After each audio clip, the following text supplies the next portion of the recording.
Bonjour à toutes, bonjour à tous. Aujourd'hui, on va traiter l'exercice 22, physique. On commence. Voilà le sujet, donc on va lire ensemble. La courbe ou bien le graphe suivant représente la décroissance de l'activité d'un nucléide radioactif. Donc vous avez l'activité, comment elle varie l'activité au cours du temps. Vous avez ici l'axe du temps, c'est normal, elle est décroissante. L'activité de tout échantillon radioactif décroît au cours du temps. Alors, on va voir la première question. Écrire la loi de la décroissance radioactive de l'activité d'un nucléide. Nous, on connaît la loi de décroissance, c'est n égale à n0 exponentielle moins lambda t. Mais ici, on va l'écrire en fonction de l'activité, ce qui est pareil. A égale à A0, au lieu de N égale à N0, on peut écrire A égale à A0. C'est identique, c'est la même chose. Je vais l'expliquer rapidement. Donc voilà ce que nous avons dans le cours. Nous avons N, N0. Si on multiplie par lambda à gauche et à droite, lambda fois N, c'est exactement l'activité. Lambda fois N0, c'est exactement l'activité initiale. Donc c'est équivalent. Ça, c'est la loi de décroissance. Ça aussi, c'est la loi de décroissance. On va voir dans les prochains exercices, on peut écrire la masse M égale à M0, la concentration C, C0, le volume s'il s'agit d'un gaz V, V0, c'est équivalent toujours à la loi de décroissance. Alors on continue. Deuxième partie.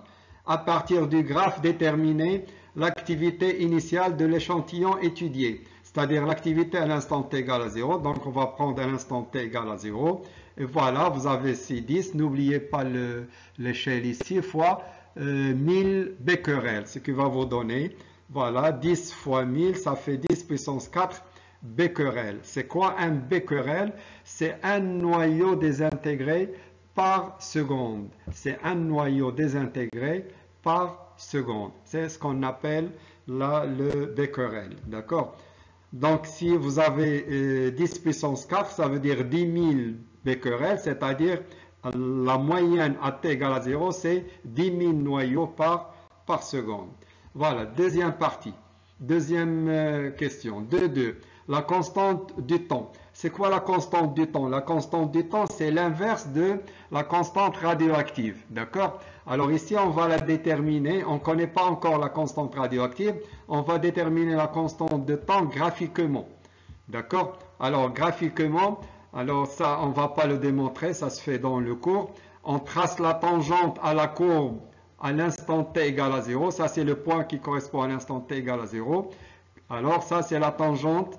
Et puis, le point d'intersection de la tangente avec l'axe de temps, ce point, il correspond à ce qu'on appelle la constante de temps taux. Alors, dans ce cas, si on lit ensemble, ici, vous avez 5 divisions, ça fait 20 pour chaque petite sous-division.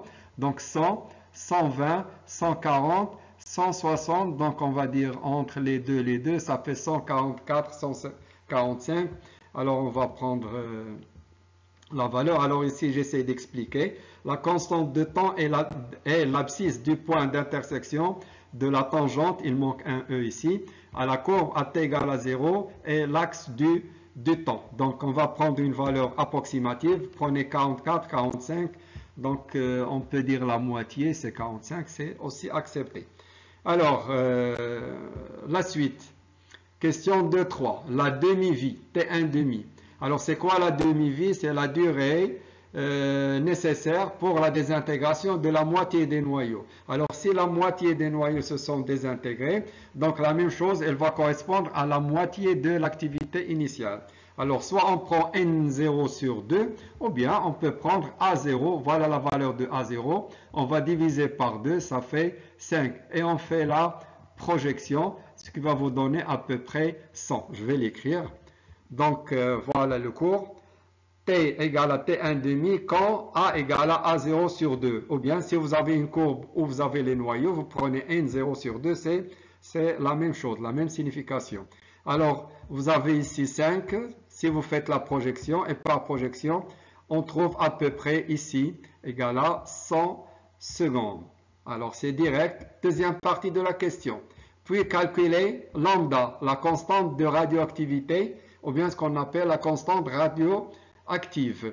Alors, c'est le cours, la relation, voilà, à connaître par cœur.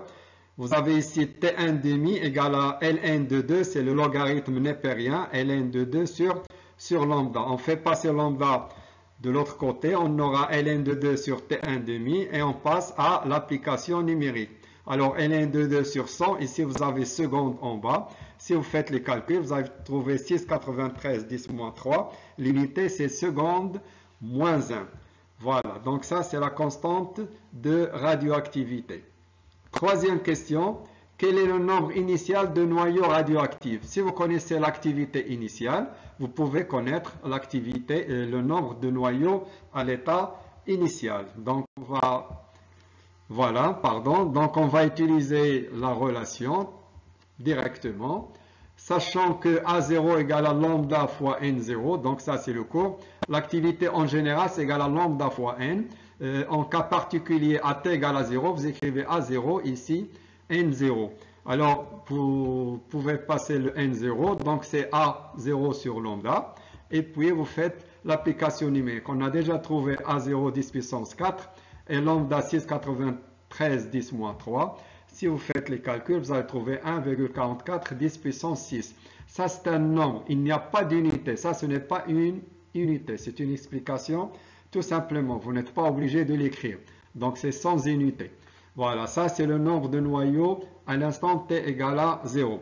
Alors, la question 4, je reprends l'exercice. Voilà. Donnez la relation entre taux et lambda. Donc, c'est le cours. Taux, c'est l'inverse de lambda. Puis, vérifier sa validité. Ça veut dire quoi? Vérifier que la relation taux est vraiment égale à 1 sur lambda. D'accord? Alors, qu'est-ce qu'on va faire?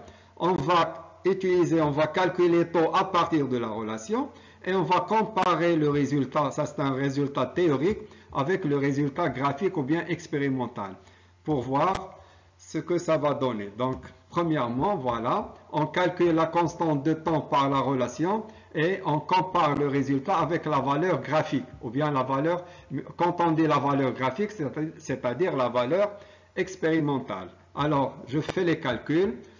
Donc, à connaître par cœur, taux c'est égal à 1 sur lambda. Si vous faites les calculs, vous allez trouver 144,26. Alors, on va comparer ce résultat théorique, c'est-à-dire la relation, avec le résultat expérimental. Si vous prenez 144 ou bien 145, on va dire que le résultat que vous avez ici, c'est à peu près égal au résultat expérimental. Donc, l'expérimental, c'est la valeur vraie.